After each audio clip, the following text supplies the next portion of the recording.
I only lived on the 6th floor, but that walk from the elevator to my door felt longer every night. The night it didn't end was the last time anyone saw me.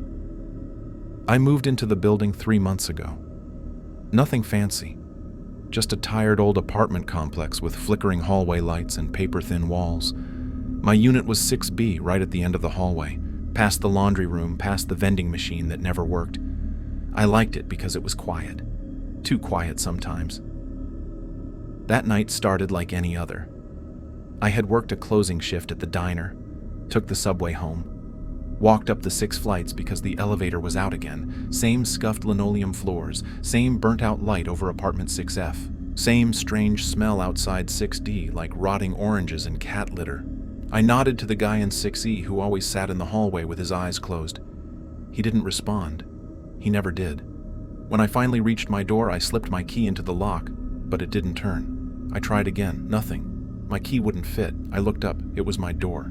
6B. Same scratches around the handle. Same dent at the bottom where I dropped my bike one time. But it wasn't my door, because taped to the center was a yellow sticky note that read, in perfect handwriting, "Don't go in." I stood frozen, key in hand.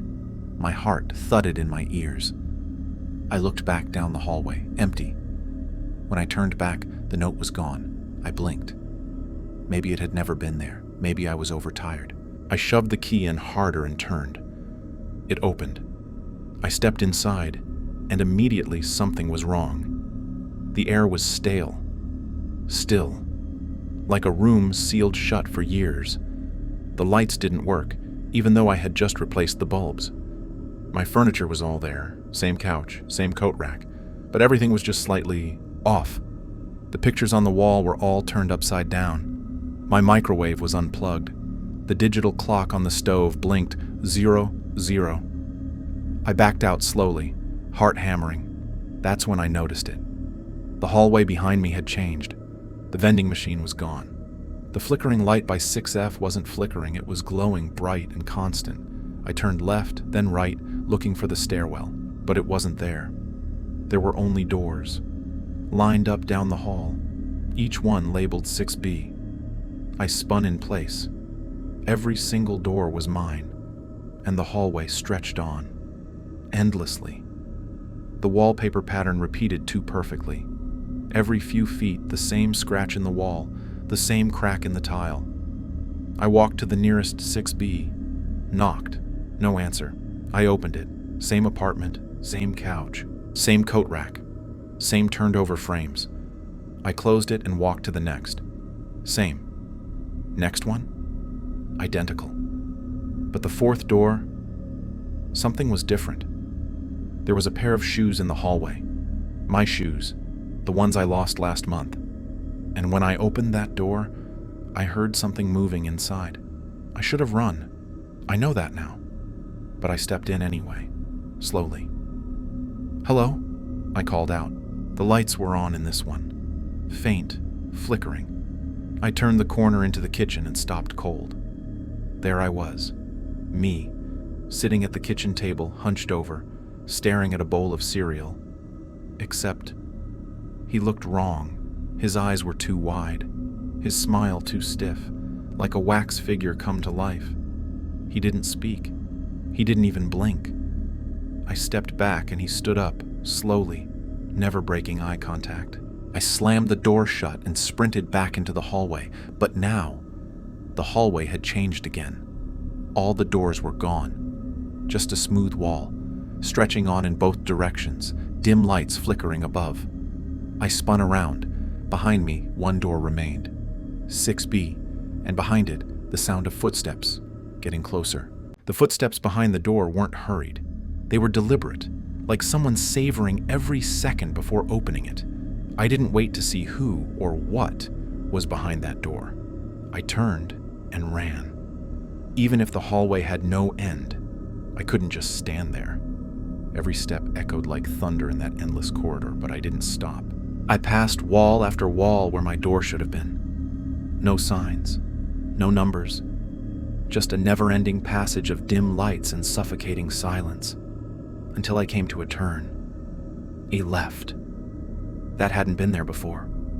Without thinking, I bolted down it, nearly slipping on the polished floor. This hallway looked older. The walls were beige and peeling. The lights buzzed with static. It smelled like mildew and wet paper. The air was colder, denser. And then, doors returned. But they weren't labeled. Each door was different. Different colors, different knobs, different damage. One was splintered down the middle. Another looked half melted. One door had dozens of scratch marks, like something had tried to claw its way out. I slowed down, breathing hard. I didn't know where I was, but I knew I wasn't in my building anymore. Something caught my eye. A door at the far end of the hallway. Dark green, familiar. My door. 6B. I don't know why I went to it. Maybe because everything else felt so unreal, and this was the only thing I recognized. I reached out, my hand trembling. This time, the door opened before I touched it, and behind it was darkness. Not the kind of darkness you get in a room with no lights. This was deep, heavy, like a cave without end. And inside that black void, I heard it, my voice. Help. I froze. It was faint, shaky, but it was me, calling from the dark. Then I heard it again, this time from behind me. Help. I turned around. Down the hallway, another version of me was standing still, pale, shaking, eyes wide with fear. And then another stepped out of a door 2 doors down, and another. Dozens of me, filling the hallway. Every one of them looked terrified. One of them, the closest, spoke. "Don't go in." "What is this?" I said. "You weren't supposed to see it," he said. "But you did, and now it sees you." "Sees me? What does?" "The hallway," another version said. "It's not a place, it's a process, a maze that feeds off repetition, off confusion. The more you try to understand it, the deeper you go." I backed away. "You need to forget," one of them said. "It's the only way to get out." "How?" I asked. They didn't answer. Instead, every version of me raised their hands and pointed to the open 6B door behind me. "The source is in there," one said. "But once you go in, you'll never be just you again." I didn't want to look. I didn't want to move. But the air around me shifted. The hallway dimmed further, and I felt the pressure of something enormous behind that door. Not a person, not a monster, just intent. I stepped backward into the room, not because I was brave, but because I was afraid of staying outside more. As soon as I crossed the threshold, the door slammed behind me, and the lights turned on.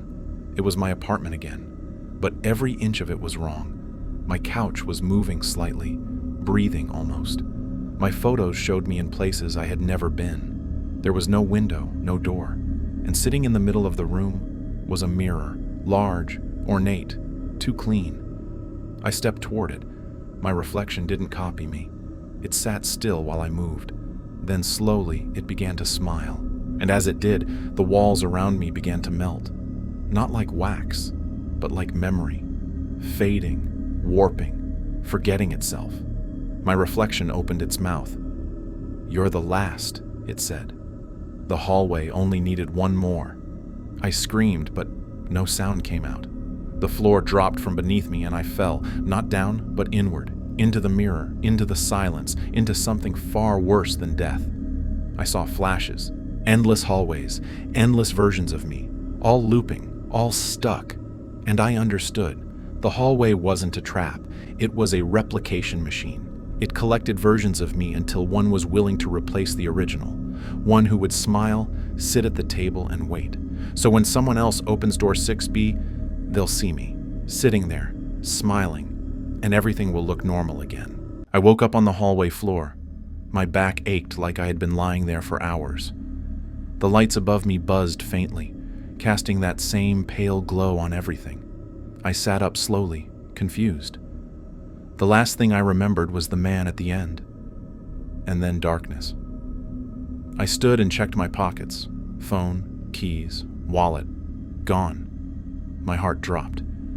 There was no sign of my belongings anywhere. I turned around, hoping to see the stairwell door, or even a window, but all I saw was more hallway and more doors, every single one labeled 6B. I forced myself to walk forward. Maybe I'd find the exit again.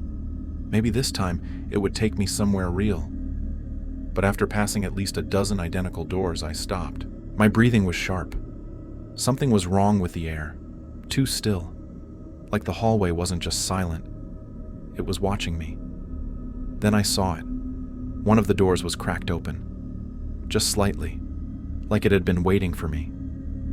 I approached slowly, my pulse loud in my ears. When I pushed it open, I froze. It was my apartment. Same furniture, same lighting. Even my jacket was thrown over the same chair. But sitting on my couch, back turned toward me, was someone else. Their posture, their clothes. It was me. I whispered, "Hello?" And the figure turned its head slowly.